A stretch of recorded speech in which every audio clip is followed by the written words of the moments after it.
ஒருத்தர் நம்ப போகிறதும் இல்லை. எங்கள்கிட்ட கணக்கே வழக்கே இருக்குது. 3000 கோடி ரூபா கொடுத்துருப்பேன் அந்த காலத்துலேருந்து. இன்றைக்கு 55 இயர்ஸாக. எங்கே படிச்சிங்க உங்களுடைய சகோதரர்கள்? ஃபெயில் விட்டு தான் படிக்கிறேன். கொஞ்சம் குழப்படி கிளச்சி விட்டாங்க ஸ்கூலால். பிறகு ஜெஃப்னா சென்ட்ரல் காலேஜில் போய் பிறகு ஏன் வெளிநாட்டுக்கு போக வேண்டிய தேவை உங்களுக்கு வந்துச்சு?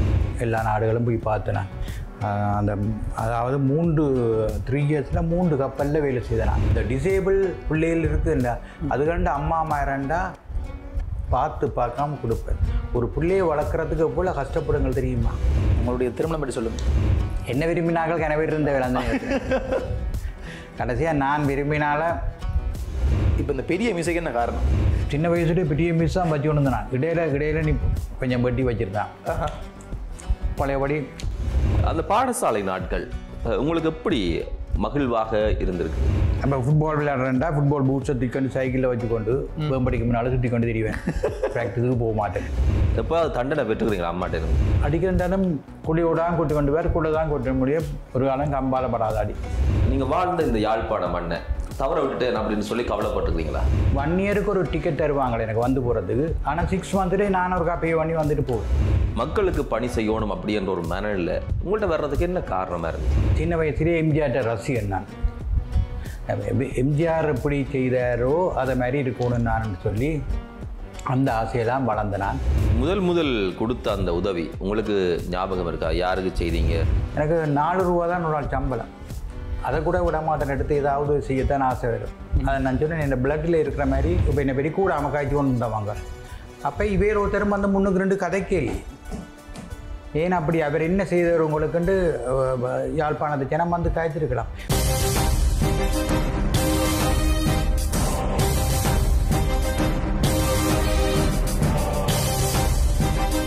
வணக்கம் நேர்களே, இந்த வாரம் சந்திக்கிறோம். இது நக்கீரன் சபையில் புட்டுக்கதை, பிரமுகர்களுடைய அறியப்படாத பக்கத்தை தேடுவது நிகழ்ச்சியின் நோக்கம். இன்னும் ஒரு அதிதியோடு சந்திக்கிறோம். வணக்கம் மக்களே. ஷியான் வணக்கம். வணக்கம் உஷாந்தன். வணக்கம் மக்களே. இப்போ உஷாந்தன் தினமும் அழுகிறது என்னன்னு சொன்னால், வாரம் நீங்கள் நல்ல சாப்பாடு சாப்பிட்டீங்க. வாரம் 6 வாரமாக வர்றது மாதிரி. அது உஷாந்தன் விரதம் இருக்கிற காலங்களில் விரதம் முடிஞ்ச கையோட உஷாந்தனுக்கு தினமும் மறக்கிறீங்க. சரியா? இல்லை, சில நிகழ்ச்சிகள் சில விருந்தினர்கள் வருகிற போது அது ஆசீர்வதிக்கப்பட்ட நாளாக இருக்கும். ராலில் வந்து ஒரு பிரட்டர் அப்படியே நாட்டுக்கோழி அடிச்சு வச்சிருக்கு. நாட்டுக்கோழி சுக்கா அது மாதிரி வெள்ளைப்பட்டு இந்த விஷயத்தோட சேர்ந்து நிறைய நல்ல பணிகள். பல பேர் வந்து உழைக்கிறதுல வந்து தாங்கள் வாழ்ந்தால் போதும் என்று இருக்கக்கூடியவர்கள் மத்தியில் அதை அடுத்தவர்களுக்காக பகிர்ந்து கொடுத்து அதில் ஒரு சந்தோஷம் அடைகிற மனிதர்கள் சில பேர் இருப்பார்கள். அதில் ஒருவர் தான் இன்றைய நாளில் அழைத்து வந்திருக்கக்கூடிய அதிதி திரு வாமதேவா தியாகேந்திரன். வணக்கம் ஐயா. வணக்கம். யார் இந்த வாமதேவா தியாகேந்திரன்? உங்களால் தான் நான் ஃபேமஸ் ஆகினது. யார் இந்த வாமதேவா தியாகேந்திரன்றீங்க? இல்லை, இப்போ உங்களோட பெற்றோர்கள், ஊர், சகோதரர்கள் இதை பற்றி சொல்லுங்கள். என்ன அப்பாட்ட பேர் வாமதேவா, என் பேர் தியாகேந்திரன். எந்த இடத்துல பிறந்தீங்க? பெற்றோர்கள் இல்லை, இது ஒன் வேர்ட் ஆன்சர் क्वेश्चन இருக்கு.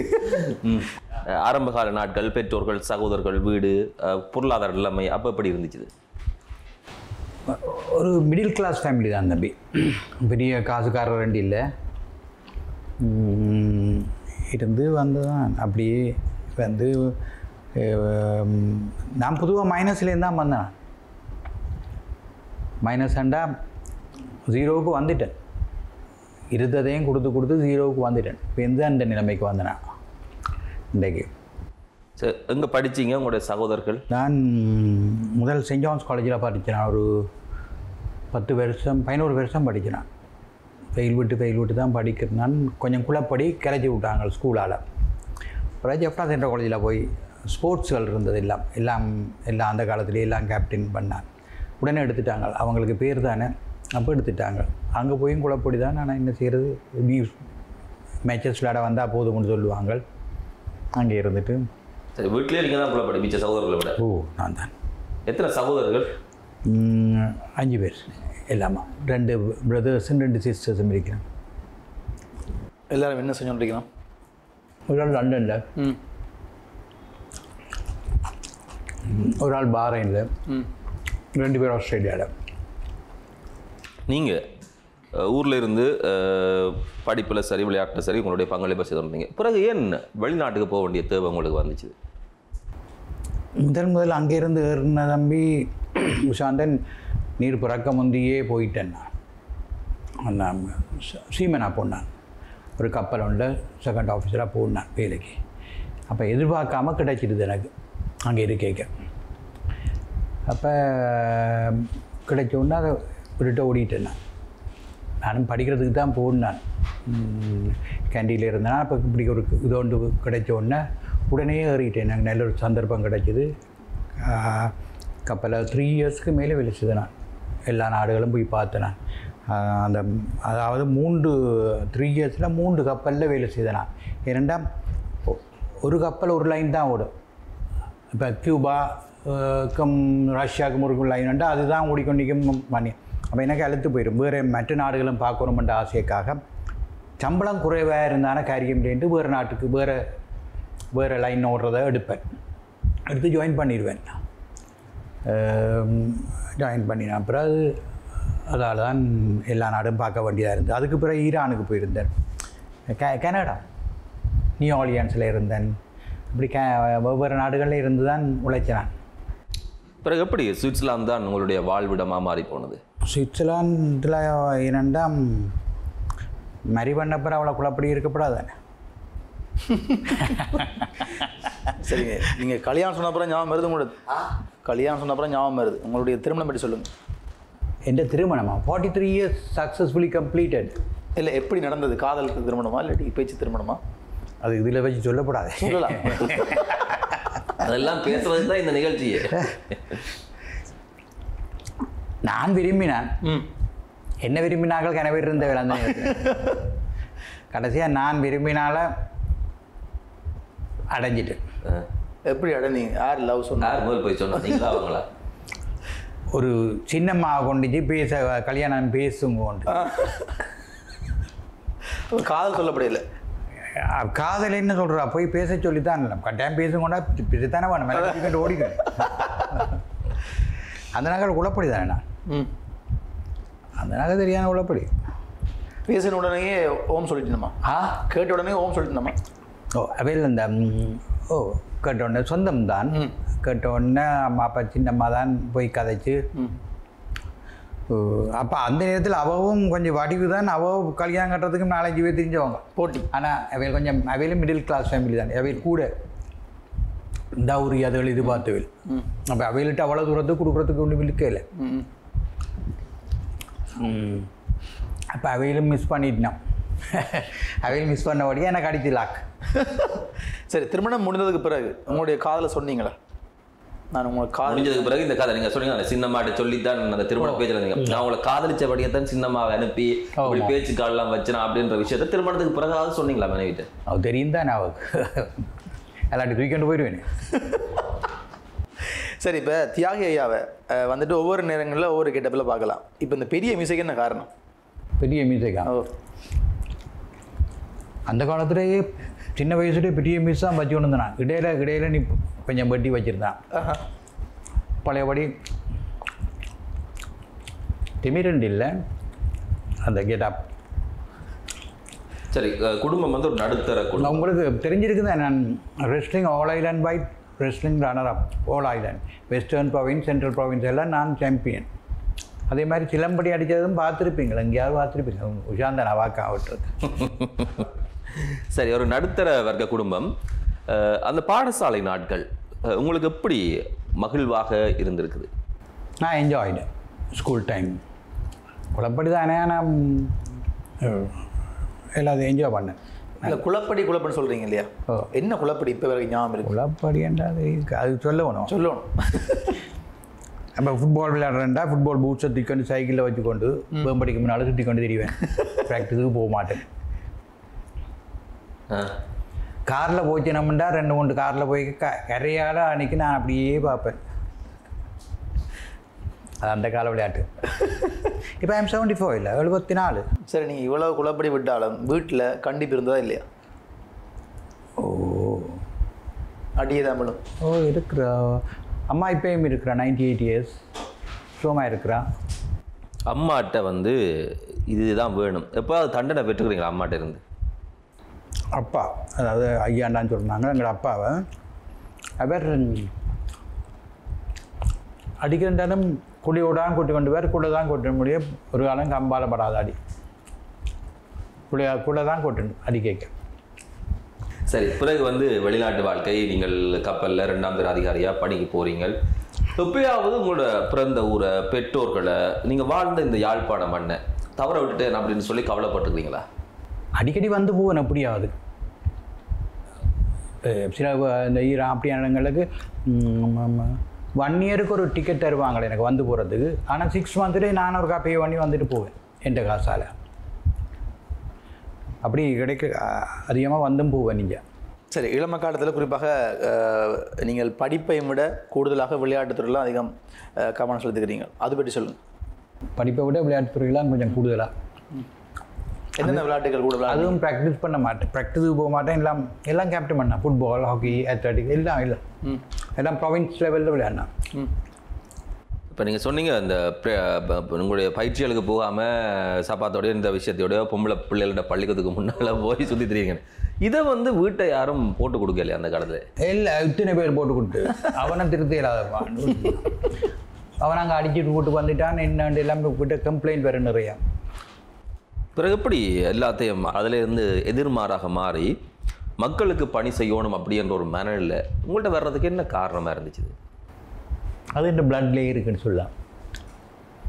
எனக்கு சின்ன வயசுலேயே எம்ஜிஆர்ட்ட ரசிகன் நான்.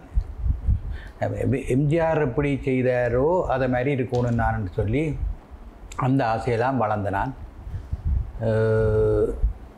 அதே மாதிரி ஓரளவு கண்டாலும் செய்கிறேன். ஆனால் எம்ஜிஆர் சொல்கிறவர் அந்த காலத்திலேயே கொண்டு செய்யக்க 4 பேருக்கு தெரியத்தக்கன செய்தால் தான் மற்ற ஆக்களும் உங்கள்கிட்ட உதவி போடுறதுக்கு வசதியாக இருக்குமெண்டு. ஆனால் நான் அதில் பிள்ளை விட்டுட்டேன். உங்களுக்கு தெரியும், ஏறக்குறைய அது ஒருத்தர் நம்ப போகிறதும் இல்லை. எங்கள்கிட்ட கணக்கே வழக்கே இருக்குது. 3000 கோடி ரூபா கொடுத்துருப்பேன் அந்த காலத்துலேருந்து இன்றைக்கு 55 இயர்ஸாக. இல்லை கணக்கு அப்படியே இருக்குது. எத்தனை ஹாஸ்பிட்டல்ஸ் கட்டி கொடுத்துருக்கேன்னு தெரியுமா? அதெல்லாம் தெரியாது உங்களுக்கு. தான் அடுத்த நாளைக்கு இன்றைக்கு ஸ்டார்ட் பண்ணுது தெளிப்பில் ஒரு சர்ஜரி வார்டுண்டு. இந்த கேன்சர் சர்ஜரி செய்து போட்டு கொண்டு அது சரியாக கஷ்டப்படுதல் இதில் இருக்குது. இன்றைக்கு அந்த ஒர்க் ஸ்டார்ட் பண்ணது. எனக்கு நியர்லி 1 crore மேலே வேறு, நியர்லி 1 crore வேறு போகும்னு சொல்லி போட்டு இன்றைக்கு அது ஸ்டார்ட் பண்ணுது. கொஞ்ச நாள் குறைச்சி இருந்தேன் நான் இந்த வேலை இதில். அதுவும் யாழ்ப்பாண தாக்களை தான் செய்ய விட்டு நானே ஒழிய வெளியிடங்களுக்கு வெளி மாவட்டங்கள் எல்லாருக்கும் நிறைய செய்து கொண்டாந்துருந்தான். யாழ்ப்பாணத்தாருக்கு நிப்பாட்டின காரணம் என்னென்னா, என்னை பெரிய சும்மா கொஞ்சம் கூடாமலி காய்ச்சாங்க தச்சாங்க. அதில் பொலிட்டீஷியன்ஸும் ஈடுபாடு இருக்குது. நான் பொலிட்டிக்ஸில் வந்து வேணும், இவர் இதில் ஈடுபட்டாலும் இருக்கிற சான்சஸ் இருக்கும் என்றதால் அவைந்த இதாலையும் தான் இப்போ என்னை பெரிய கூடாமல் காய்ச்சி கொண்டு வந்தவங்க. அப்போ இவர் ஒருத்தரும் வந்து 3-2 கதை கேள்வி. ஏன் அப்படி அவர் என்ன செய்தவர் உங்களுக்குண்டு யாழ்ப்பாணத்து ஜனம் வந்து காய்ச்சிருக்கலாம். உங்களுக்கு தெரிந்தானே நிர்தானம் இன்றைக்கும் சுஷாந்தனுக்கு தானே எல்லாம் தெரியும் ஸ்டோரி. அங்கே வந்து நிற்பாங்களையும் இந்த பர்த்டேக்கு 30,000 பீப்புளுக்கு மேலே தானே வந்தது. ஆட்டி போடுவாங்க வந்து இடிச்சு கொண்டு உள்ளுக்கு வந்து பூந்து கேட் எல்லாம் உடைச்சு கொண்டு ஆமி போலீஸ் உண்டாலே கண்ட்ரோல் பண்ணிடலாம் போச்சு. இப்போயும் எனக்கு கொடுக்க விருப்பம் இல்லாமல் இல்லை, கொடுக்க துவங்கி எனக்கு கொடுக்குறேன்னு கேள்விப்பட்டால் விடுங்களா வந்து பூந்துருங்க. சரி, முதல் கொடுத்த அந்த உதவி உங்களுக்கு ஞாபகம் இருக்கா? யாருக்கு செய்தீங்க, எங்கே செய்தீங்க, எத்தனையாம் ஆண்டு செய்தீங்க, அந்த விஷயம் வந்து ஞாபகம் இருக்கா? அப்போ என்னட்ட காசு இல்லை. வயமட்டோட பெரிய தண்ணி பந்தல் உண்டு போட்டு ஆக்கள்கிட்ட காசு சேர்க்குறது. அப்போ சில பேர் பிஸ்னஸ் பீப்புள் ஒரு 100 ரூபா போடுவி, நம்ம 50 ரூபா அப்படி அந்த காலத்தில். அப்போ அந்த அது 100 ரூபா 50 ரூபாண்டா அப்படி தான். அப்போ அந்த அப்படி போடுற காசில் எடுத்து தண்ணி பந்தலில் மோர் கரைச்சி சர்க்கரை தண்ணி அதில் எல்லாம் கொடுப்போம். கோப்பி இரவில் அப்படியெல்லாம் கொடுக்குறதுல அவையில்கிட்ட காசு சேர்த்து அதோட முந்தி பிச்சைக்காரன்ட்டு கன பேர் இருப்பினோம். வேட்டி தானம் வந்து வேட்டியல் எல்லாம் பண்ணி கொடுப்பேன் எல்லாருக்கும். அது சொந்த காசு இல்லை சேர்த்து. இப்போ ஒருத்தர் 1 ரூபா வேண்டக்கூடிய நிலைமையில இல்லை. தேவையான அளவுக்கு காசு எல்லாம் ஒஃபிஷியல் காசு தான் தம்பி. எல்லாம் சுவிஸில் உழைச்ச காசு ஒஃபிஷியல் காசுன்னு எல்லாம் விளங்கிச்சா ஒஃபிஷியல் காசு. உங்களோட சொந்த பணத்தில் எப்போ முதலாவது வேலை செய்தீங்க? சொந்த பணத்தில் அது பேன் தூங்கிட்டு இருந்தது. இந்த தனிப்பந்தர் முடிஞ்ச காலத்தில் இது உழைக்க தூங்கினோடந்து சரி தூங்கிட்டேன் வந்து முதலாக நான் ஜாலியில் ஒரு வேலையில் நான் அது திரும்பி 50 வருஷத்துக்கு எனக்கு 4 ரூபா தான் ஒரு நாள் சம்பளம். அதை கூட விட மாட்டேன், எடுத்து ஏதாவது செய்யத்தான் ஆசை வரும். அதை நான் சொன்னேன் என் பிளட்டில் இருக்கிற மாதிரி அது பிளட்லேயே ஊறி இருக்குது. சரி, இப்போ யாழ்ப்பாணத்தில் நிறைய பேர் வந்து உங்களுக்காக குரல் கொடுக்கலன்னு சொன்னீங்க. நிறைய பேர் அரசியல்வாதிகளோட செல்வாக்கும் இருக்குன்னு. அதாவது நீங்கள் அரசியல்வாதியாக வேணும்னு யோசிச்சிருக்கீங்களா? எப்பயாவது யாழ்ப்பாணத்தை என்னட்டு தாங்க கொண்டு கேட்டாங்க. குறிப்பாக இந்த ஆதிகுலத்தினை ஒரு நல்ல விதமாக மாற்றியதில் உங்களோட செல்வாக்கு அதிகமாக இருக்குது. அது பற்றி 3 கோடி ரூபாயில் கொடுத்தேன். எத்தனை செய்தது தானே. சரி, இத்தனை செய்தும் யாழ்ப்பாணத்தில் யாருமே உங்களுக்கு ஏன் வந்து குரல் கொடுக்கல? கொடுத்துருந்தா இன்றைக்கு வேறு கணக்கு. இவ்வளோ தடையிலையும் தாண்டி எல்லாம் செய்திருப்பேன். இவ்வளோ தடையிலையும் தாண்டி இப்போ இந்த தெளிப்பட ஹாஸ்பிட்டல் இப்போ ஸ்டார்ட் பண்ண சொன்னேன். அதில் அந்த அன்பரசன் அந்த வார்டுக்கு இன்சார்ஜ் ஆன அவர் என்ன 2-3 பேப்பரில் கூட எழுதினவர். அவர் ஏன் அப்படி சொல்கிறீங்களே, அவர் என்ன பிள்ளை செய்தவர் இந்த பேப்பரில் கூட போட்டிருந்தவர். 2-3 பேப்பரில் போட்டிருந்தவர். அப்போ எனக்கு அவர் நன்றி கடனா உடனே அவர் கேட்டதுக்காக நான் உடனே இல்லைன்னு இல்லாமல் செய்கிறேன். இப்போ உதாரணமாக இப்போ இந்தியாவிலாம் நிறைய செய்கிறேன் தம்பி. இப்போ இந்தியா போய் இந்த டிசேபிள் பிள்ளைகள் இருக்குல்ல, அதுகண்டு அம்மா மாறண்டா பார்த்து பார்க்காம கொடுப்பேன். ஒரு பிள்ளையை வளர்க்குறதுக்கு எவ்வளோ கஷ்டப்படுங்க தெரியுமா? நான் இந்த சாமி கடவுளை கூட கும்பிட்றது குறைவு, அவையில் கண்டவொன்னே கையெடுத்தே கும்பிடுவேன் பாவங்கள். இப்பயும் அங்கே வந்தால் ஒருத்தருக்கும் தெரியாமல் கையால் காசை கொடுத்து நேற்று முன்னாள் வந்தேன் கொடுத்து பிள்ளைக்கும் கொடுத்து தேவையான சாமானும் கொடுத்து காசும் கொடுத்துட்டு வந்து வேணும். மற்றது எங்கே பார்த்தாலும் இப்போ அது நேற்று வந்தேன் அப்படியே சொல்கிறேன். ஒரே இதில் 4 பிள்ளைகளை பெற்ற ஒரு அம்மா வந்தேன். அப்போ அந்த 4 பிள்ளைகளையும் கூட்டி கொண்டு வந்தது. உடனே எல்லா சாமானும் வேண்டி கொடுத்து 2 மாதத்துக்கு தேவையான சாமான்கள் எல்லாம் வேண்டி கொடுத்து 20-25,000 ரூபாய்க்குரிய சாமான்கள் எல்லாம் கொடுத்து விட்டேன். ஒரு இதில் மேத்தி அவையில் விட்டேன். பிள்ளைகள் எல்லாம் வந்தது. 4 பிள்ளைகள் ஒரு இதுலண்டா பாருங்க, ஒரு பொம்பளை பிள்ளை 3 படியல் நல்ல சுகமாக இருக்குது. அப்படி எங்கே கண்டாலும் உடனே அந்த இடத்துக்கு ஸ்பாட்டுக்கு போய் கொடுப்பேன். இப்போ 3 பிள்ளைகள் 4 பிள்ளைகள்ண்டா அந்த ஸ்பாட்டுக்கு நிற்பேன். இன்றைக்கு கூட இப்போ அந்த செய்தது மனம் இல்லாமல் நேற்று கூட இளவாடையில் ஒரு ஆள் மோசம் போனட்டு கேள்விப்பட்டேன். மின்னல்லாக்கி அதுக்கு உடனே கொண்டே கொடுப்பேன். நீங்கள் செய்த முதல் வியாபாரம் ஒரு சின்ன கடை வச்சுருந்தேன். அப்போ காசும் இல்லை ஒன்றும் இல்லை. வந்து இந்த புண்ணாக்கு மூடையும் தவிட்டு மூடையும் தான் இருக்கும். அரிசி மூடை மாதிரி இருக்கும். லோன் எடுக்கணுமே கொஞ்சம் கவர்மெண்ட் இந்த பேங்க்கில் அப்படி காட்டி கொஞ்சம் லோன் எடுத்துருவேன். அதுவும் அந்த காலத்தில் 3000-4000 ரூபா லோன் தருவாங்க. அதை எடுத்து அந்த வியாபாரத்தின் ஊடாக நீங்கள் வாங்கிய முதல் சொத்து இது? அது தம்பி இங்கே வேண்டிய சொத்து சேர்க்கையில் வெளிநாட்டில் தான் உண்மை. வெளிநாட்டிலையும் இரவு பகலாக 48 ஹவர்ஸும் கண்டினியூஸாக வேலை செய்த காலமும் இருக்குது. 48 மணித்தேரம் தொடர்ந்து வேலை செய்கிற மாதிரியும் இருக்குது. ஒவ்வொரு கிழமையும் 24 ஹவர்ஸ். அது டெஃபினட்டாக ஃப்ரைடே ஸ்டார்ட் பண்ணாண்டா அடுத்த நாள் 24 ஹவர்ஸ் முடியத்தான் நிப்பாட்டுவேன். அதுன்ற ஒரு இது ரூட்டீன் மாதிரி அந்த பாலையும் இருந்துட்டு 48 ஹவர்ஸும் செய்திருக்கிறேன். கொஞ்ச நேரம் அதுலேருந்து இப்படி தூங்கினாலும் வேலை செய்து கொண்டான் இருப்பேன்.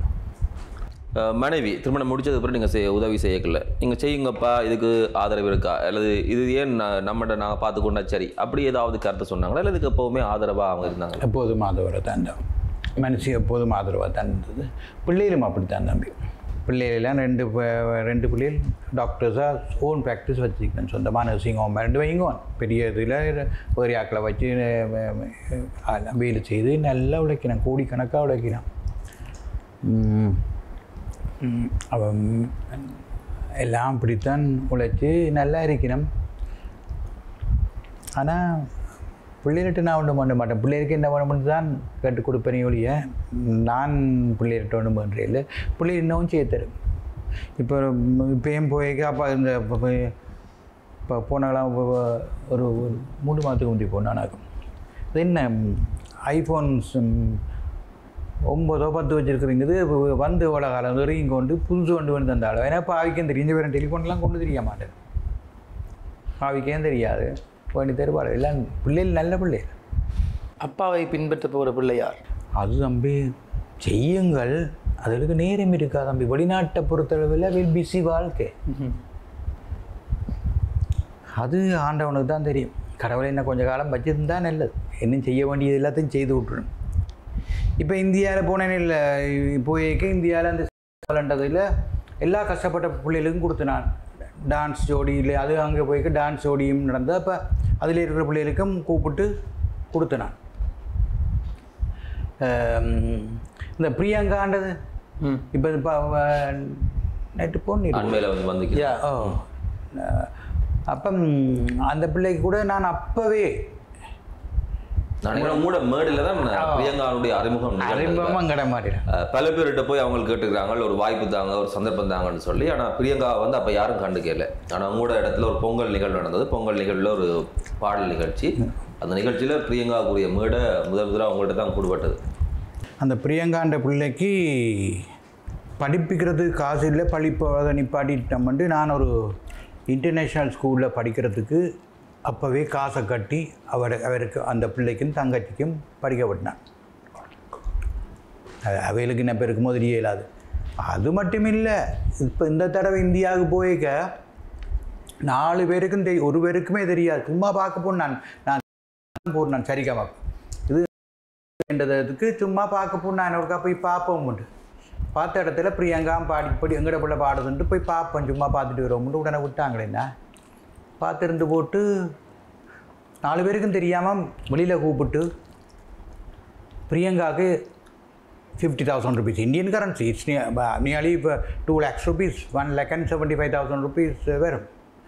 அது மட்டும் இல்லாமல் இன்னொரு நசூதீன் இன்னொரு முஸ்லீம் பிள்ளை, அதுவும் சரியான கஷ்டப்பட்ட பிள்ளை, வளர்ச்சியே இல்லைன்னு அதையும் கூப்பிட்டு காயத்ரின்ற இன்னொரு பிள்ளைக்கும் 4 பேருக்கும் தெரியாமல் வேண்டிய தாய் தப்பனை கூப்பிட்டு இது தேப்பன் கூப்பிட்டு பிரியங்காவோட தாப்பனையும் கூப்பிட்டு 4 பேருக்கும் தெரியாமல் கொடுத்ததா.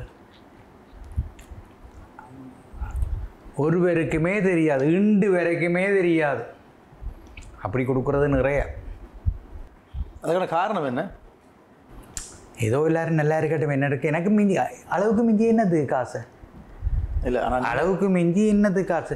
இப்போ பார்த்தீங்கன்னா எத்தனை ஃபுட் சிட்டி தெரிந்தானே, உலகம் முழுக்க ஃபுட் சிட்டின்னு போடுறாங்க. எத்தனை ஃபுட் சிட்டி வந்தானே எங்கடதுக்கு க்ரௌட் குறையவே இல்லை.